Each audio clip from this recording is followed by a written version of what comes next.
નમસ્કાર, સ્વતંત્રની સાથે હું નિર્મલ સુથારને ભારત પાકિસ્તાનનું જે યુદ્ધ છે હાલ તો ચાલી રહ્યું છે, ત્યારે બનાસકાંઠાના લોકો એટલે બનાસકાંઠાના મુસ્લિમ ધર્મના લોકો શું કહી રહ્યા છે તો સીધા એમના દ્વારા વાતચીત કરવાના પ્રયત્ન કરી શકું તો કેમેરામેનને કહેવું કે આ જે તસવીરો બતાવવાના પ્રયત્ન કરે.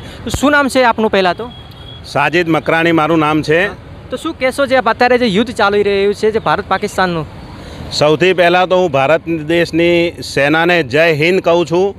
અને ભારત દેશની સેના અને ભારત દેશની સરકારે જે નાપાક હરકત વારંવાર કરતું પાકિસ્તાનની સામે જે પગલાં લીધા છે એની અંદર જે અમારી મહિલાઓ ઓફિસર કહેવાય કે જે સાફિયા કુરેશી અને વ્યાવ્યા સિંહ, આ લોકોએ જે પાકિસ્તાનની અંદર ઘૂસી અને પાકિસ્તાનની અંદર જે સબક શીખવાડવાનું કામ કર્યું છે એમને લાખ લાખ હું સલામ કરું છું.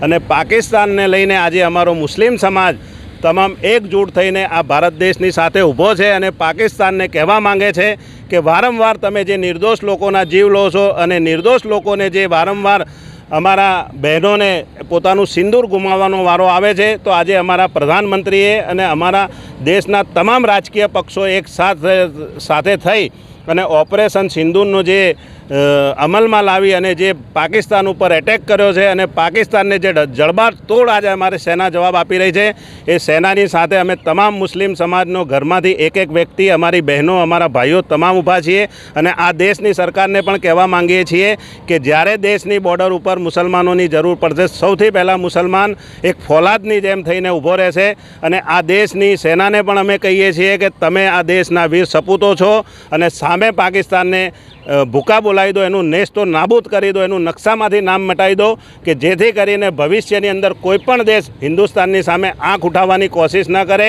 અને વારે ઘડીએ હિન્દુસ્તાનના લોકોને આ રીતે હેરાન પરેશાન ન કરે. જય હિન્દ.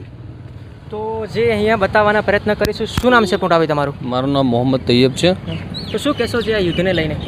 યુદ્ધને લઈને આપણે એક જ વસ્તુ કહેવા માગીએ છીએ કે જ્યારે પણ સેનાને જરૂર પડશે બોર્ડરની ઉપર, તો સૌથી પહેલાં ભારતનો મુસલમાન, હરેક મુસલમાન ભારતનો બોર્ડર ઉપર સૈનિકને ખભેથી ખભે મેળવીને ઊભો રહે છે. અને જે ઓપરેશન સિંદૂરની અંદર જે સોફિયા કુરેશીએ જે પણ કર્યું છે એ બહુ સરસ કામ કર્યું છે. અને હવે એવું આક્રમણ કરવું જોઈએ હવે કે જે ઓપરેશન સિંદૂરના અંદર જે આક્રમણ કર્યું એના કરતાં પણ ખતરનાક હવે એમના પર એટેક કરવો જોઈએ કે જેનાથી પાકિસ્તાન નેસ્તો નાબૂદ થઈ જાય, નકશામાંથી એનું નામો નિશાન મટી જાય. એના પછી કે હવે કોઈપણ દેશ ભારતની સામે આંખ ઉઠાવીને પણ ના દેખે, એ ટાઈપની આપણી ભારત સરકારને એક્શન લેવું જોઈએ. તો કાકા, જે આપણે ભારતે છે પાકિસ્તાનના ચિતડા ઉડાડી નાખવામાં આવ્યા છે પાકિસ્તાનના, તો શું કહેશો આ પાકિસ્તાનને તમે? મારું નામ સલીમ કુરેશી છે. હું એ કહેવા માગું છું કે જે ભારત દેશે પાકિસ્તાન જ્યારે આતંકવાદીઓ ભારત ઉપર આક્રમણ કરે છે એ વારંવાર નાપાક છે. આજે જે એક્શન લીધું છે અમારા મુખ્યમંત્રીશ્રીએ એ બહુ સન્માનલાયક છે. અને જે સરહદ ઉપર સોફિયા કુરેશીએ જે અટેક કર્યો છે, આતંકવાદીઓ જે અડ્ડાઓ છે એને તો નાબૂદ કર્યા છે, તેને હું સલામ કરું છું. અને દર વખતે જ્યારે પણ મુસ્લિમોની જરૂર પડશે ત્યારે અમે કંધા મિલાવીને અમે તમારી સાથે ઊભા છીએ. જય હિન્દ. તો હાલ તો જે મુસ્લિમ ધર્મના લોકો કહી રહ્યા છે દ્વારા વાતચીત કરીશું. તો શું નામ છે મોટાભાઈ તમારું? પહેલાં મોહમ્મદ સાદિક. તો શું કહેશો જે આ યુદ્ધને લઈને, જે ભારત અને પાકિસ્તાનના જે હાલ તો જે યુદ્ધ ચાલી રહ્યું છે? જે આપણા ભારતના મુખ્ય વડાપ્રધાન છે નરેન્દ્ર મોદી સાહેબ, એમને જે કર્યું છે સારું જ કર્યું છે, બરાબર. અને આપણી જે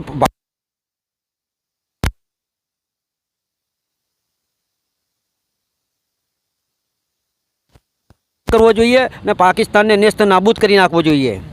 શું જે ભારત પાકિસ્તાનના જે યુદ્ધને લઈને હાલ તો જે ભારત પાકિસ્તાન સામે તબાહી મચાવી રહ્યું છે, યુદ્ધને લઈને શું કહેશો? જે પણ થાય છે બહુ સારું થાય છે ભારત તરફથી. અને એનાથી પણ હું તો કહું છું કે જે પણ જડબાતોડ જવાબ આપવાનો હોય પાકિસ્તાનને એ આપવો જ પડશે. અને ભારતના પડખે અમે કંધેથી કંધો મિલાઈને ઊભેલા છીએ. સૈનિકો સાથે જે પણ જરૂર પડશે ભારતના અમારા મુસ્લિમોની, અમે તટસ્થ કંધોથી કંધો મિલાઈને એમના સાથે ચાલીશું. ભારત પાકિસ્તાનનો જે યુદ્ધ ચાલી રહ્યું છે એના વિશે હું એ જ કહેવા માગું કે આપણો દેશ ભારત એ પાકિસ્તાનને જડબાતોડ જવાબ આપે.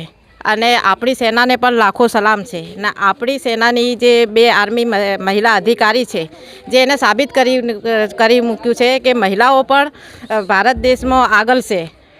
પણ આ તો પાકિસ્તાન છે જે વારંવાર હુમલા કરતું આવ્યું છે, શું કહેશો? હું તો એમ જ કહું કે આપણી સેનાને ને આપણા દેશને ને એમ જ કહું કે પાકિસ્તાનને હલકે નાબૂદ કરો, કે જે મહિલાઓનું સિંદૂર લીધું છે કે કોઈ પણ મહિલાનું કોઈ બી દિવસ એમનું પતિને જીવ લેવાની કોશિશ પણ ના કરે, હિંમત પણ ના કરે એ કહું છું. અને મુસ્લિમ મહિલાઓ એ મહિલાઓના સંગાત જ છે ને ખડી ઊભી છે ને જ્યારે પણ આ મહિલાઓની મુસ્લિમોની જરૂરત પડશે તો આપણી સેનાને સાથે જ મહિલાઓ છે.